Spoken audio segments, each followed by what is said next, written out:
हरे कृष्ण माता जी।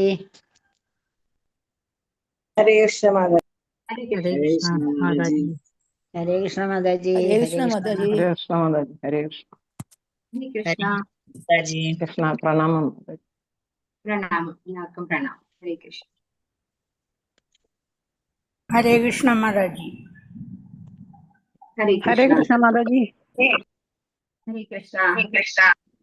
ഓം അജ്ഞാനതിമിരാന്തസ്യ നാനാഞ്ജനാശലാകയാ ചക്ഷുരുന്മീലിതം യേന തസ്മൈ ശ്രീഗുരവേ നമഃ. ശ്രീചൈതന്യമനോഭീഷ്ടം സ്ഥാപിതം യേന ഭൂതലേ സ്വയം രൂപകഥാ മഹ്യം ദദാതി സ്വപദാന്തികം. വന്ദേഹം ശ്രീഗുരോ ശ്രീയുതപദകമലം ശ്രീഗുരുൻ വൈഷ്ണവാംശ ശ്രീരൂപം സാഗ്രജാതം സഹഗണരഘുനാഥാന്വിതം തം സജീവം സാദ്വൈതം സാവധൂതം പരിജനസഹിതം കൃഷ്ണചൈതന്യദേവം ശ്രീരാധാകൃഷ്ണപാദാൻ സഹഗണ ലളിതാ ശ്രീവിശാഖാന്വിതാംശ. നമോ വിഷ്ണുപാദായ കൃഷ്ണപൃഷ്ഠായ ഭൂതലേ ശ്രീമതേ ജയപതാക സ്വാമിൻ ഇതി നാമിനെ. നമാചാര്യപാദായ നിതായ കൃപാപ്രദായിനെ ഗൗരകഥാദാമദായ നഗരഗ്രാമതാരിണേ. നമോ വിഷ്ണുപാദായ കൃഷ്ണപൃഷ്ഠായ ഭൂതലേ ശ്രീമതേ ഭക്തിവേദാന്ത സ്വാമിൻ ഇതി നാമിനെ.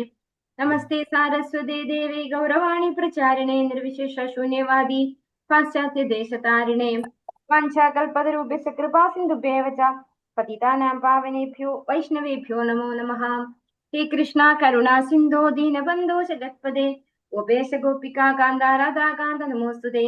തപ്ത കാഞ്ചന ഗൗരാംഗീ രാധേ വൃന്ദാവനേശ്വരി വൃഷഭാനുസുതേ ദേവി പ്രണമാമി ഹരിപ്രിയേ. ജയ ശ്രീകൃഷ്ണ ചൈതന്യ പ്രഭു നിത്യാനന്ദ ശ്രീ അദ്വൈത ഗദാധര ശ്രീവാസാദി ഗൗരഭക്തവൃന്ദ. ഹരേ കൃഷ്ണ കൃഷ്ണ കൃഷ്ണ ഹരേ ഹരേ ഹരേ രാമ രാമ രാമ ഹരേ ഹരേ. രാധാഗോവിന്ദ് മന്ദിർ ഇസ്കോൺ ഭാഗവതം ക്ലാസ്സിലേക്ക് എല്ലാ ഭക്തന്മാർക്കും സ്വാഗതം. ഹരേ കൃഷ്ണ. हरे कृष्ण माता जी। हरे कृष्ण ഓം നമോ ഭഗവതേ വാസുദേവായ. ഓം നമോ ഭഗവതേ വാസുദേവായ.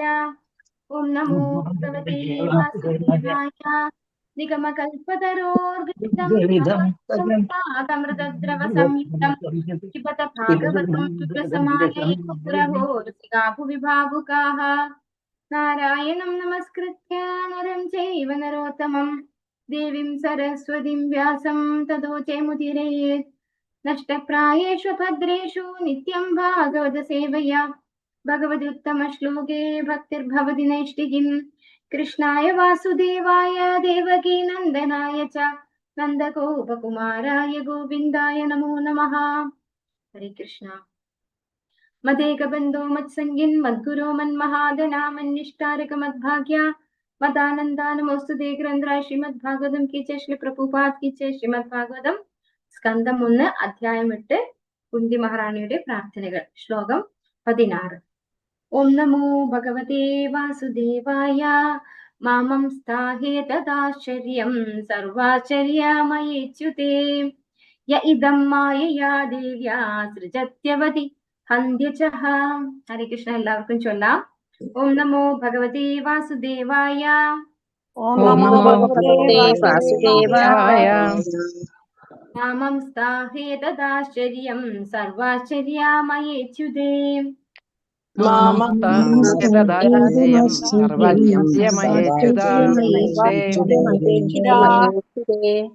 യ ഇദം മായയാ ദേവ്യാ സൃജത്യവതി ഹന്ത്യചഃ.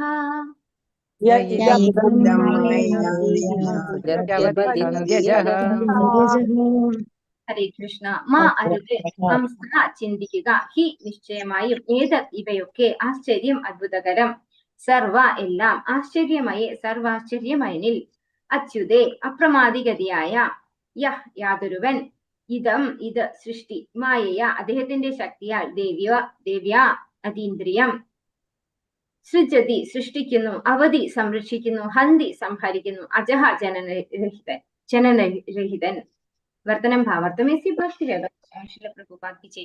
അല്ലയോ ബ്രാഹ്മണരെ, ആശ്ചര്യമയനും അപ്രമാദഗതിയുമായ ഭഗവാന്റെ പ്രവൃത്തികളിൽ ഇത് അസാധാരണമായതായി കരുതണ്ട.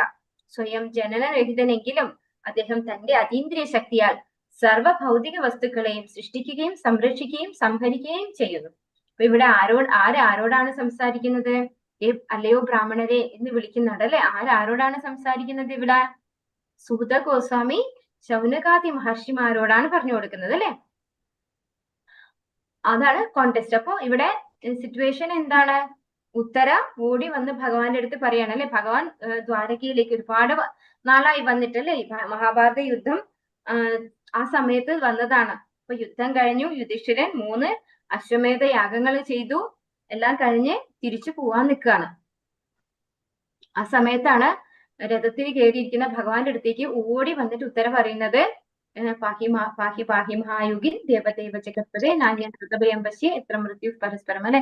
ഭഗവാനോട് സ്വന്തം ഗർഭത്തിലുള്ള ഉദരത്തിലുള്ള പരീക്ഷിത് മഹാരാജാവിനെ സംരക്ഷിക്കാനാണ് ഉത്തര ഓടി വന്ന് അപേക്ഷിക്കുന്നത് ഭഗവാന്റെ അടുത്ത്.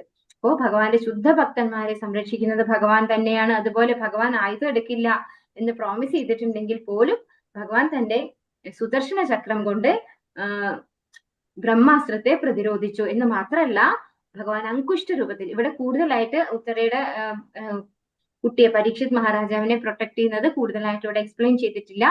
അപ്പോ അങ്കുഷ്ട രൂപത്തിലാണ് ഭഗവാൻ, ചതുർബാഹു ആയിട്ടുള്ള രൂപത്തിലാണ്, നാരായണന്റെ രൂപത്തിലാണ് പരീക്ഷിത് മഹാരാജാവിന്റെ മുന്നിൽ വരുന്നത് അല്ലെ. പരീക്ഷിത് മഹാരാജാവ് കാണുന്നുണ്ട്, അമ്മയുടെ ഗർഭപാത്രത്തിൽ കടന്നുകൊണ്ട് ആ കുട്ടി കാണുന്നുണ്ട് ഭഗവാനെ, അങ്കുഷ്ട രൂപത്തിലുള്ള ഭഗവാനെ കുട്ടി കാണുന്നുണ്ട്. അതുകൊണ്ടാണ് പരീക്ഷിത് മഹാരാജാവിന് പേര് പരീക്ഷിത് എന്ന് വരാൻ കാരണം പരീക്ഷിത് മഹാരാജാവ് പുറത്തു വന്ന ശേഷം വിഷ്ണുരാധൻ ഒരു പേരില്ലേ മാതാജി?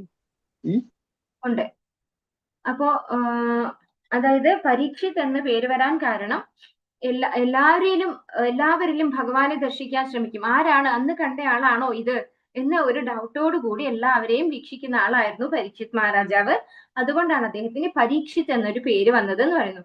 പിന്നെ വിഷ്ണുവിനാൽ സംരക്ഷിക്കപ്പെട്ടവൻ എന്നുള്ളത് കൊണ്ട് വിഷ്ണുരാധൻ എന്ന പേരും പരീക്ഷിത് മഹാരാജാവിനുണ്ട്. അപ്പോ ഇവിടെ കൂടുതലായിട്ട് ഈ ഒരു കാര്യം അധികം പറയുന്നില്ല. ഇവിടെ എന്താ പറയുന്നത്?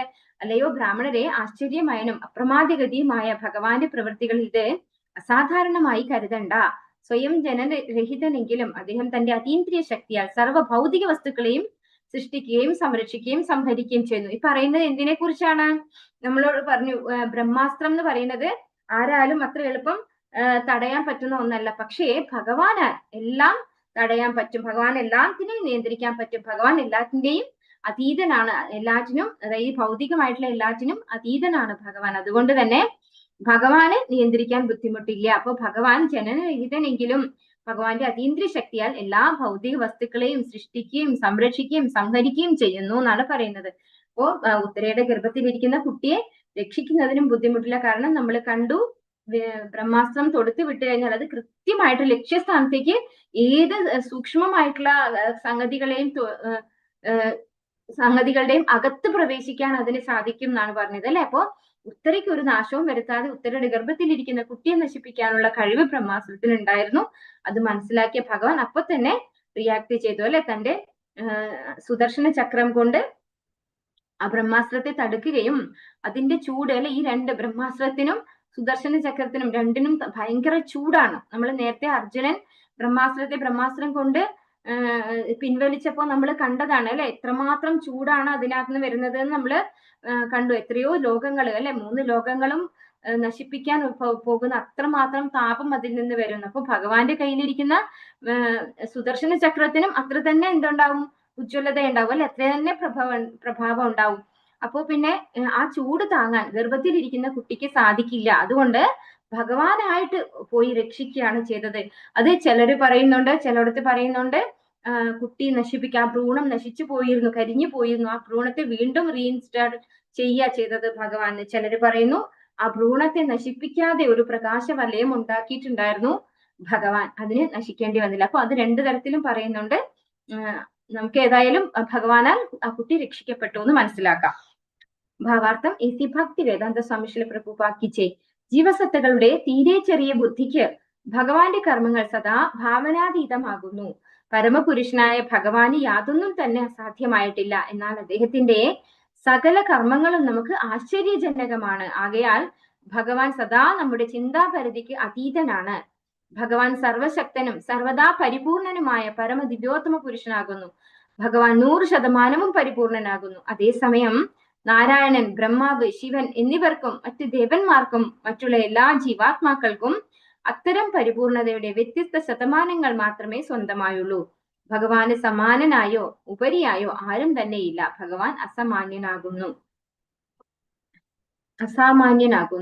അപ്പോ ഇവിടെ എന്താ പറയുന്നത്? നമ്മുടെ ബുദ്ധിക്ക് ഭഗവാന്റെ കർമ്മങ്ങളെ കുറിച്ച് മനസ്സിലാക്കാൻ സാധിക്കില്ല, അല്ലെ? നമുക്ക് എന്താ പറയാ, ഉൾക്കൊള്ളാൻ സാധിക്കില്ല. നമ്മള് ഭഗവാൻ അവിടെ ഗോലോക വൃന്ദാവനത്തിൽ എപ്പോഴും ഇരിക്കുന്നു, അവിടെ ഇരുന്ന് ലീലകളാടുന്നു. ഇവിടെ നമ്മുടെ ഭൂമിയിൽ ഒരു വൃന്ദാവനത്തിൽ ഭഗവാൻ ശ്രീകൃഷ്ണനായി വന്ന്, രാധാറാണി വന്ന് ഇവിടെ ലീലകളാടുന്നു. അതുപോലെ 16,108 ഭാര്യമാരെ കൂടെ ഓരോരുത്തരുടെ കൂടെയും ഭഗവാൻ ഇൻഡിവിജ്വലി ഉണ്ടായിരുന്നു. ഇതൊക്കെ പറയുമ്പോ നമ്മൾ പറയും അതൊക്കെ വെറും കാൽപ്പനികമായിട്ടുള്ള കഥകളാണ് എന്ന്, അല്ലെ? കാരണം എന്തുകൊണ്ടാണ്? നമുക്ക് സാധിക്കില്ല. അതുകൊണ്ട് നമ്മൾ പറയും അത് വെറുതെ ഉണ്ടാക്കി പറയുന്ന കഥകളാണ് എന്നൊക്കെ പറയും, അല്ലെ? പക്ഷെ ഭഗവാന്റെ ലീലകളും കർമ്മങ്ങളും ഒന്നും നമുക്ക് നമ്മുടെ ബുദ്ധി കൊണ്ട് മനസ്സിലാക്കാൻ സാധിക്കുന്നതല്ല എന്നാണ് ഇവിടെ പ്രഭുപാദർ നമുക്ക് പറഞ്ഞു തരുന്നത്. അപ്പോ അദ്ദേഹത്തിന്റെ സകല കർമ്മങ്ങളും നമുക്ക് ആശ്ചര്യജനകമാണ്. നമ്മൾ ചിന്തിക്കും, അല്ലെ, എന്താണ് ഗോപസ്ത്രീകളുടെ വസ്ത്രാക്ഷേപം നടത്തിയത്? അതൊക്കെ നമ്മളൊക്കെ ആണെങ്കിൽ സ്റ്റാറ്റസ് ഇഷ്യൂ വരും നമുക്ക്, അല്ലെ? ഭഗവാൻ എന്തില്ല, ഭഗവാൻ ഒന്നിന്റെ ആവശ്യമില്ല. നമ്മള് ഭഗവാൻ ഇന്നത് ചെയ്താലേ ഭഗവാൻ ആവുള്ളൂ എന്നില്ല. ഭഗവാൻ എന്ത് ചെയ്താലും ഭഗവാൻ തന്നെയാണ്. ഭഗവാൻ ഓരോന്നിനും ഓരോ കൃത്യമായ ലക്ഷ്യങ്ങളുണ്ട്. അതുകൊണ്ട് ഭഗവാൻ ആരെയും ഭയമില്ല, ആരെയും ബോധ്യപ്പെടുത്താനും ഇല്ല. അപ്പൊ നമ്മൾ നമ്മുടെ ബുദ്ധിക്ക് അനുസരിച്ച് ഭഗവാനെ മനസ്സിലാക്കുന്നത് ബുദ്ധിശൂന്യതയാവുകയുള്ളൂ. നമ്മുടെ ചിന്താപരിധിക്ക് അതീതനാണ് ഭഗവാൻ. ഭഗവാൻ സർവശക്തനും 100% പരിപൂർണനുമാകുന്നു. അതേസമയം നാരായണൻ, ഇവിടെയാണ് ആ ഒരു റേഷ്യോ വരുന്നത്. നാരായണൻ, ബ്രഹ്മാവ്, ശിവൻ എന്നിവർക്കും മറ്റു ദേവന്മാർക്കും മറ്റുമുള്ള എല്ലാ ജീവാത്മാക്കൾക്കും അത്തരം പരിപൂർണതയുടെ വ്യത്യസ്ത ശതമാനങ്ങൾ മാത്രമേ ഉള്ളൂ. അതായത് പരിപൂർണനായിട്ടുള്ളത് ഭഗവാൻ ശ്രീകൃഷ്ണനാണ്. നാരായണന് ഒരു പെർസെന്റേജ് കുറവുണ്ട്. അതായത് ഭഗവാന് 64 ഗുണങ്ങൾ അങ്ങനെ പറയുന്നത്. 64 അങ്ങനെയാണ് എന്റെ ഓർമ്മ, അല്ല 84 അങ്ങനെ എന്തോ ആണ്. 78 മാതാജി, ഇന്നലെ മറ്റേ മാതാജി. അല്ല 78 ഭഗവാന്റെ അല്ല മാതാജി, ബ്രഹ്മാവിന്റെ. അപ്പൊ 84 ആണ് ഭഗവാന്റേത്. അതില് 4 കുറവാണ് നാരായണന്. അത് ഒന്ന് ലീല മാധുരി, പിന്നെ അങ്ങനെ വേണുമാധുരി, ഇതൊക്കെ ഭഗവാൻ ശ്രീകൃഷ്ണൻ. അങ്ങനെ 4 എണ്ണാണ് പറയുന്നത്. എനിക്ക് കൃത്യമായി ഓർമ്മയില്ല. അപ്പൊ 4 എണ്ണം ഭഗവാൻ ശ്രീകൃഷ്ണന് കൂടുതലാണ്. അത് കുറവാണ് ആർക്ക്? നാരായണ എന്ന് പറയുന്ന അവതാരത്തിന് കുറവാണ്. പിന്നെ ബ്രഹ്മാവ്, ശിവന് 84% ആണ്. ഭഗവാന്റെ 84% ക്വാളിറ്റീസ് ശിവനുണ്ട്, 78% ക്വാളിറ്റീസ് ബ്രഹ്മാവിനുണ്ട്. അങ്ങനെയാണ് പറയുന്നത്. അപ്പോ മറ്റു ദേവന്മാർക്കും ഒക്കെ ഓരോ പെർസെന്റേജ് കുറവുണ്ട്. അപ്പൊ പരിപൂർണനായിട്ടുള്ള ഫുൾ പൊട്ടൻസിയിലുള്ളത് ഭഗവാൻ ശ്രീകൃഷ്ണനാണെന്ന് പറയുന്നു. ഭഗവാന് സമാനനായോ ഉപരിയായോ ആരും തന്നെ ഇല്ല. ഭഗവാൻ അസാമാന്യനാകുന്നു. ഭഗവാൻ അസമൂർധൻ എന്ന് പറയണ്ടേ, അല്ലെ? ഭഗവാന് സമനായിട്ടോ ഭഗവാൻ ഉപരിയായിട്ടോ ആരും ഇല്ല എന്ന് ഭഗവാൻ ഭഗവത്ഗീതയിൽ പറയുന്നുണ്ട്. അസമൂർധൻ എന്ന ഒരു വാക്കാണ് അതിന് ഉപയോഗിക്കുന്നത്. ഓം നമോ ഭഗവതേ വാസുദേവായ. ബ്രഹ്മതേജോ വിനിർമുക്തൈഃ ആത്മജൈ സഹ കൃഷ്ണയാ പ്രയാണാഭിമുഖം കൃഷ്ണം ഇദമാഹ പൃഥാ സതി. എല്ലാവർക്കും ചൊല്ലാം. ഓം നമോ ഭഗവതേ വാസുദേവായ.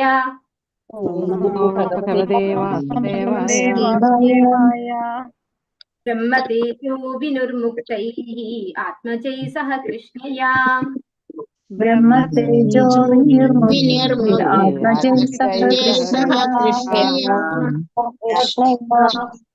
പ്രയാണാഭിമുഖം കൃഷ്ണം ഇദമാഹ പൃഥാ സതി.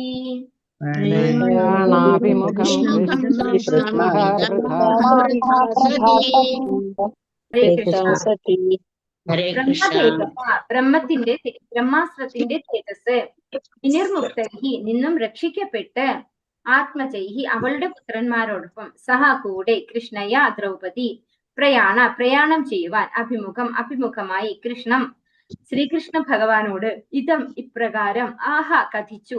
പൃഥാ കുന്തി സതി ഭഗവാന് പൂർണ്ണമായും സമർപ്പിതമായ ശുദ്ധഭക്ത.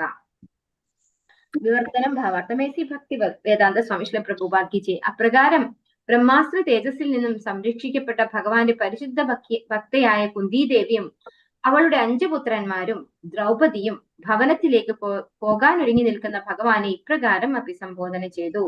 അപ്പോ ഇവിടെ കുന്തി സ്തുതി തുടങ്ങാൻ പോവാണ് അല്ലെ.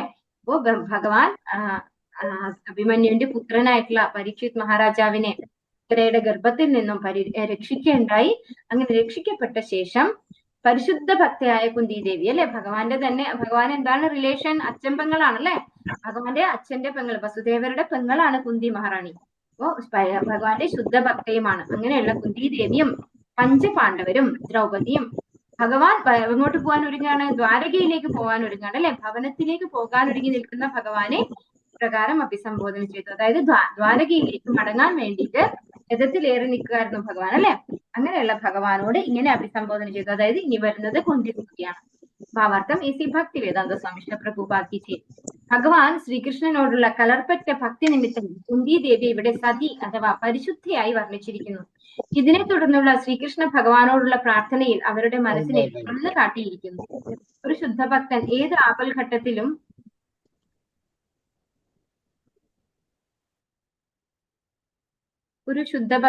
ആപൽഘട്ടത്തിലും രക്ഷിക്കാനായി മറ്റുള്ളവരെ, മറ്റൊരു ജീവാത്മാവിനെയോ അല്ലെങ്കിൽ ദേവനെയോ അഭയം പ്രാപിക്കുന്നില്ല.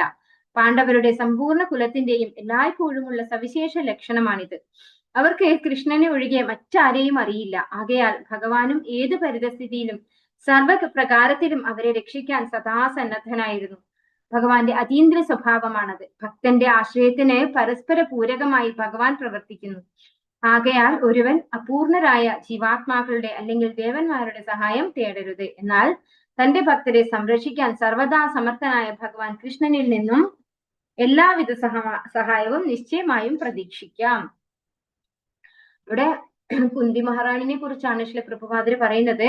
സതി എന്നാണ് ഇവിടെ പറഞ്ഞിരിക്കുന്നത് അല്ലെ. കുന്തി മഹാറാണിയെ കലർപ്പറ്റ ഭക്തി നിമിത്തമാണ് ഇവിടെ കുന്തി മഹാറാണിയെ സതി എന്ന് പറയുന്നത് അല്ലെ. പരിപൂർണ ശുദ്ധ ഭക്തയായിട്ട് വർണ്ണിച്ചിരിക്കുന്നത് ഭഗവാനോടുള്ള അത്രയും അചഞ്ചലമായ ഭക്തിയുള്ള ഒരു വ്യക്തിയായിരുന്നു കുന്തി മഹാറാണി. അപ്പോ തുടർന്നുള്ള ഭഗവാന്റെ പ്രാർത്ഥനയിൽ എങ്ങനെയാണ് കുന്തി മഹാറാണി ഭഗവാനെ വിശേഷിപ്പിക്കുന്നത് അല്ലെ.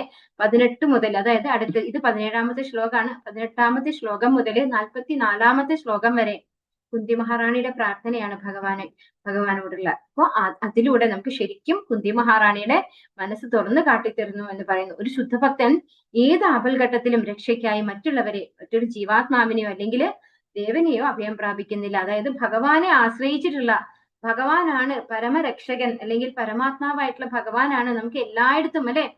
സൃഷ്ടി സ്ഥിതി സംഹാരം ഭഗവാന്റെ കയ്യിലാണെന്ന് മനസ്സിലാക്കിയിട്ടുള്ള ഭഗവാന്റെ ഭക്തനെ മറ്റൊരു ദേവന്മാരെയോ അല്ലെങ്കിൽ മറ്റൊരു ജീവാത്മാക്കളെയോ ആശ്രയിക്കേണ്ട ആവശ്യമില്ല എന്നാണ് പറയുന്നത്. അപ്പൊ അങ്ങനെ തന്നെ ആശ്രയിക്കുന്ന ഭക്തന്മാരെയും ഭഗവാൻ എന്ത് ചെയ്യും? അതുപോലെ അവരെങ്ങനെയാണോ തന്നെ ആശ്രയിക്കുന്നത് അതേപോലെ ഭഗവാൻ പ്രൊട്ടക്ട് ചെയ്യും. ഇത് ഭഗവത്ഗീതയിലും പഠിച്ചിട്ടുണ്ട് നമ്മള്. യേയതാമാം പ്രപദ്യന്തേ തംസ്തദൈവ ഭജാമ്യഹം മമ വർത്തമാനുവർത്തന്തേ മനുഷ്യാഃ പാർത്ഥ സർവശഃ. ഇല്ലേ, ഭഗവത്ഗീതയിൽ നമ്മൾ പഠിച്ച ഒരു ശ്ലോകമാണിത് 4ാമത്തെ അധ്യായത്തില്.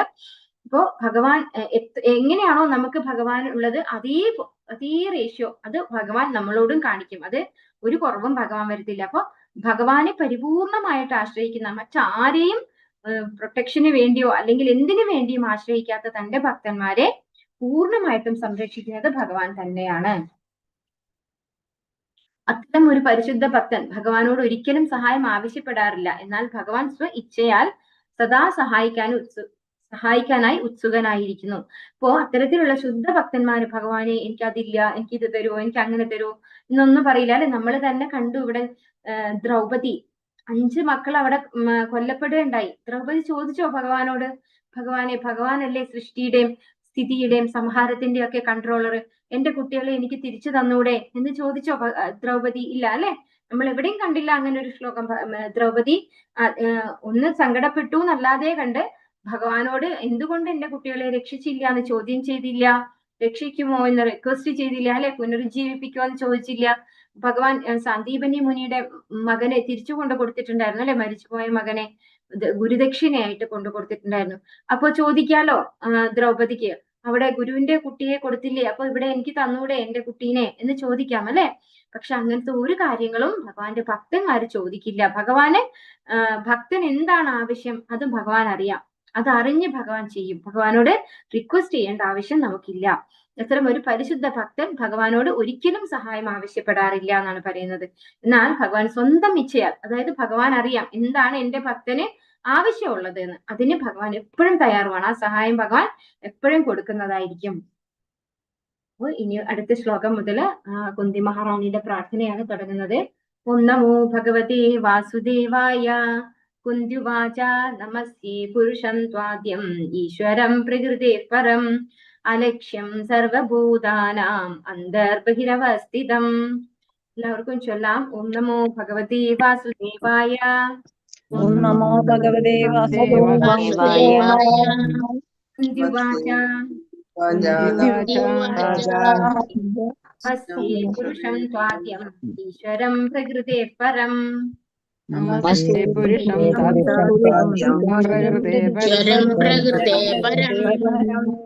അലക്ഷ്യം സർവഭൂതാനാം അന്തർബഹിരവസ്ഥിതം. ലക്ഷ്യം സർവഭൂതാനാം ഹരേ കൃഷ്ണ. കുന്തി കഥിച്ചു. നമസ്യേ, ഞാൻ പ്രണമിക്കട്ടെ. പുരുഷം, പരമപുരുഷൻ, ത്വ അങ്ങ്, ആദ്യം ആദിമനായ ഈശ്വരം നിയന്താവ്, പ്രകൃതേഹേ ഭൗതിക പ്രപഞ്ചത്തിന്റെ, പരം അതീതം, അലക്ഷ്യം അദൃശ്യൻ, സർവ എല്ലാം, ഭൂതാനാം ജീവാത്മാക്കളുടെ, അന്തഹ ഉള്ളിൽ, ബഹിഹി ബാഹ്യമായി, അവസ്ഥിതം നിലകൊള്ളുന്ന. വിവർത്തനം ഭാവാർത്ഥം. എസി ഭക്തി വേദാന്ത സ്വാമി ശ്രീല പ്രഭുപാദിച്ചേ. ശ്രീമതി കുന്തി ദേവി പറഞ്ഞു, അല്ലയോ കൃഷ്ണ, ഭൗതിക പ്രപഞ്ചത്തിന്റെ ഗുണങ്ങളാൽ സ്വാധീനിക്കപ്പെടാത്ത ആദിമനായ പരമദിവ്യോത്തമ പുരുഷനായ അങ്ങയെ ഞാൻ പ്രണമിക്കുന്നു. സർവ്വതിന്റെയും അന്തർവർത്തിയായും ബാഹ്യവർത്തിയായും നിലകൊള്ളുന്നുവെങ്കിൽ തന്നെയും അങ്ങ് സർവർക്കും അദൃശ്യനാകുന്നു. അപ്പൊ കുന്തി മഹാറാണി ആദ്യം തന്നെ പ്രാർത്ഥന തുടങ്ങാണ്. എന്താ പറയുന്നത്? ആദ്യം തന്നെ ഭഗവാനോട് പറയാണ്, ഭൗതിക പുരുഷം ദ്വാദ്യമീശ്വരം പ്രകൃതേ പരം ലക്ഷ്യം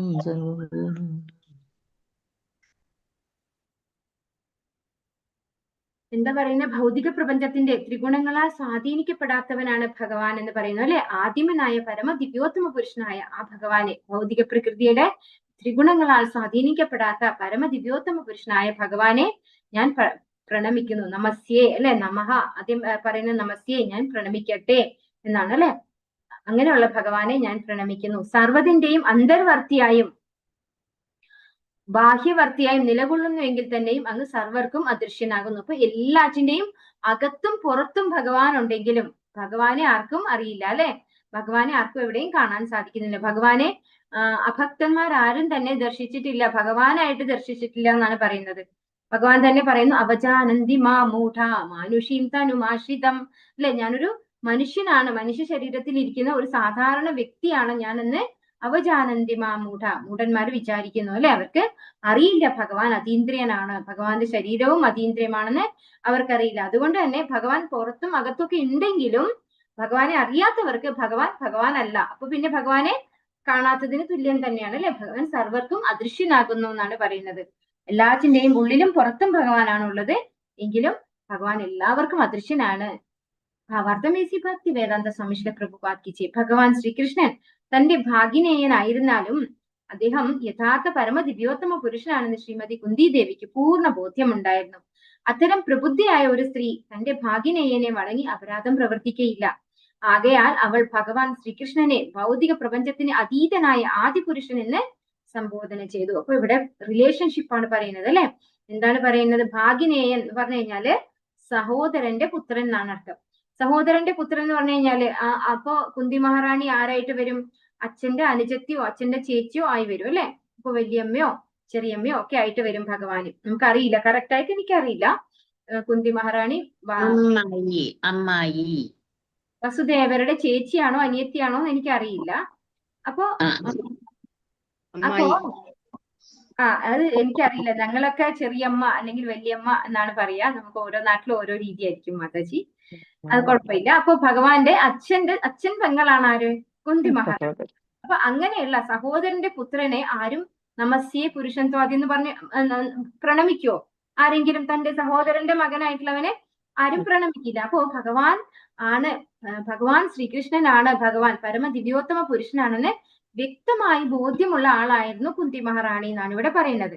അതാണ് ഇവിടെ പറയുന്നത്. തന്റെ ഭാഗിനേയനായിരുന്നാലും അദ്ദേഹം യഥാർത്ഥ പരമ ദിവ്യോത്തമ പുരുഷനാണെന്ന് ശ്രീമതി കുന്തി ദേവിക്ക് പൂർണ്ണ ബോധ്യമുണ്ടായിരുന്നു. അത്തരം പ്രബുദ്ധയായ ഒരു സ്ത്രീ തന്റെ ഭാഗിനേയനെ വണങ്ങി അപരാധം പ്രവർത്തിക്കില്ല. അതായത് സഹോദര പുത്രനെ വണങ്ങിയിട്ട് അപരാധം പ്രവർത്തിക്കുന്ന ഒരു സ്ത്രീ അല്ല കുന്തി മഹാറാണി. മറിച്ച് കുന്തി മഹാറാണി വണങ്ങിയത് പരമദിവ്യോത്തമ പുരുഷനായിട്ടുള്ള ശ്രീകൃഷ്ണ ഭഗവാനെയാണ്.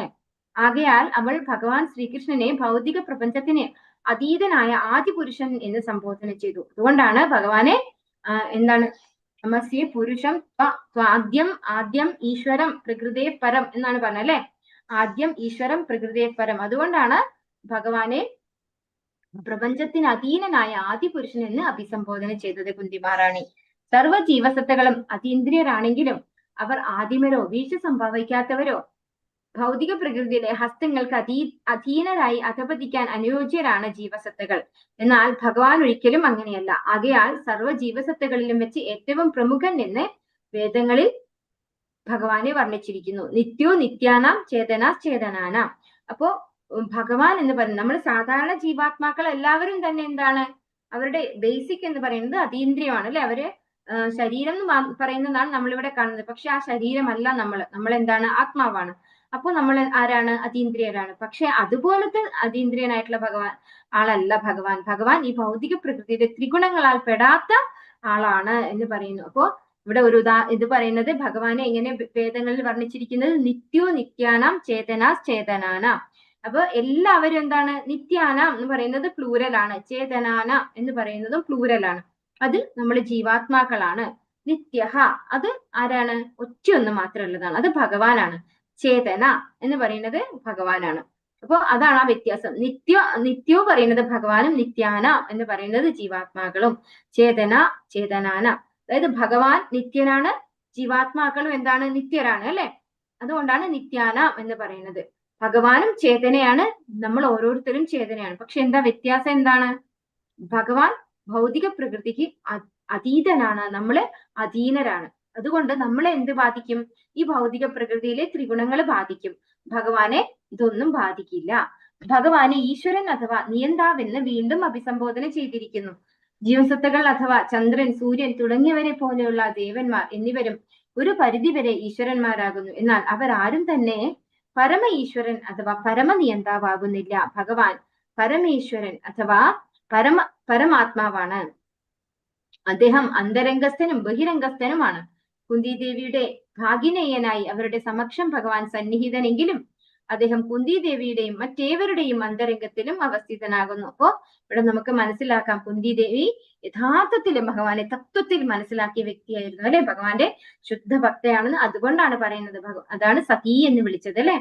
അപ്പോ അത്രയും ശുദ്ധഭക്തയായ കുന്തി മഹാറാണിക്ക് അറിയാം എല്ലാ ഈശ്വരന്മാരെയും നിയന്ത്രിക്കുന്നത്. അതായത് നമ്മൾ ദ സോ കോൾഡ് അല്ലെ ഡെമി ഗോഡ്സ്, ഇന്ദ്രൻ, ചന്ദ്രൻ അല്ലെ, സൂര്യൻ, അതുപോലെയുള്ള എല്ലാ ദേവന്മാരെയും നിയന്ത്രിക്കുന്നത് ഭഗവാനാണ്. അങ്ങനെയുള്ള അതുകൊണ്ടാണ് പരമം ഈശ്വരം എന്ന് പറഞ്ഞിരിക്കുന്നത് അല്ലെ. ഈശ്വരം പരം ആദ്യം ഈശ്വരം പ്രകൃതേ പരം. അതായത് പരമപുരുഷനായിട്ടുള്ള ഭഗവാനാണ് ഭഗവാൻ ശ്രീകൃഷ്ണൻ എന്ന് വ്യക്തമായി ബോധ്യമുള്ള ആളായിരുന്നു. എല്ലാ ദേവന്മാരെയും നിയന്ത്രിക്കുന്നത് ഭഗവാനാണ്. ഭഗവാനെ നിയന്ത്രിക്കാൻ ആരും തന്നെ ഇല്ല. അതുപോലെ ഭഗവാൻ ഈ ഭൗതിക പ്രകൃതിയുടെ അതീതനായിട്ടുള്ള ആളാണ്.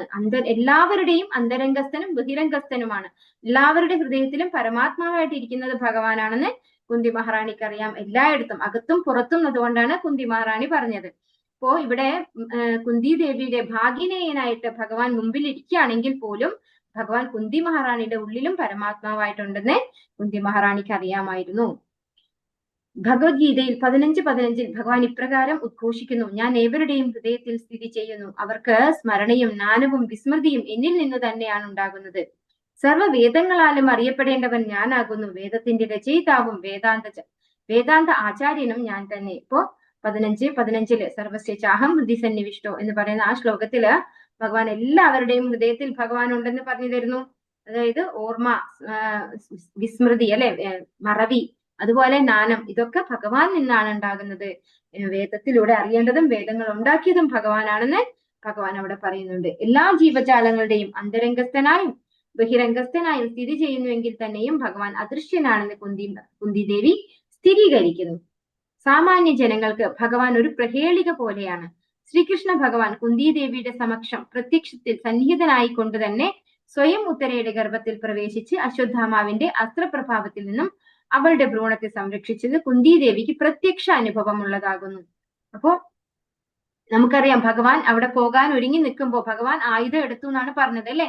പിന്നെ ഉത്തരയുടെ ഗർഭപാത്രത്തിലേക്ക് ഭഗവാൻ പ്രവേശിക്കുമ്പോ ഭഗവാൻ പുറത്തും ഉണ്ടായിരുന്നു.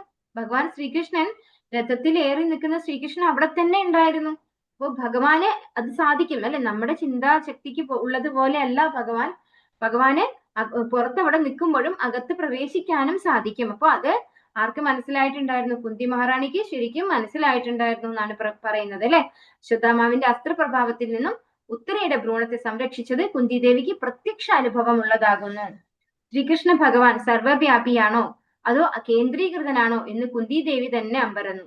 വാസ്തവത്തിൽ ഭഗവാൻ ഇവ രണ്ടുമാണ്. എന്നാൽ പൂർണ്ണമായും സമർപ്പിതാത്മാക്കളാകാത്തവരുടെ മുന്നിൽ സ്വയം വെളിപ്പെടുത്താതിരിക്കാൻ ഭഗവാന് അവകാശമുണ്ട്. അപ്പോ ഭഗവാന് സമർപ്പിതരായിട്ടുള്ള ആളുകൾക്ക് ഭഗവാനെ മനസ്സിലാക്കാനും സാധിക്കും.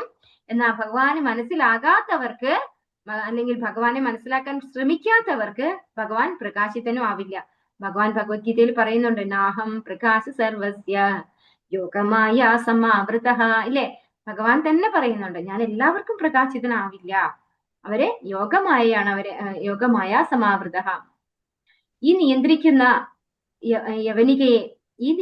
യവനികയെ പരമപുരുഷനായ ഭഗവാന്റെ മായാശക്തി എന്ന് വിശേഷിപ്പിക്കുന്നു. നിഷേധാത്മാവിന്റെ പരിമിതമായ കാഴ്ചയെ ഇത് നിയന്ത്രിക്കുന്നു. ഇതിനെ കുറിച്ച് താഴെ വിശദീകരിക്കുന്നു. അപ്പോ നമ്മുടെ ഈ നിയന്ത്രിക്കുന്ന യവനികയെ പരമപുരുഷനായ ഭഗവാന്റെ മായാശക്തി, ഭഗവാനെ നമുക്ക് കാണാതെ ആക്കി തരുന്നത് ആരാണ്? മായാശക്തിയാണ്.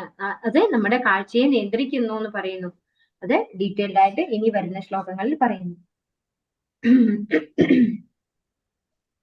ഹരേ കൃഷ്ണ. അടുത്ത ദിവസം എടുക്കാൻ സമയം പോയത് അറിഞ്ഞില്ല ഞാൻ. ഹരേ കൃഷ്ണ മാതാജി. പതിതാനാം പാവനേഭ്യോ വൈഷ്ണവേഭ്യോ നമോ നമഃ. അനന്തകോടി വൈഷ്ണവൃന്ദ की जय, श्रील प्रभुपाद की जय, गुरु महाराज की जय, निताय गौर प्रेमानंदे। हरि हरि बोल। हरे कृष्णा। सर्वं श्री कृष्ण। ഹരേ കൃഷ്ണ ഹരേ മാതാജി. കൃഷ്ണ.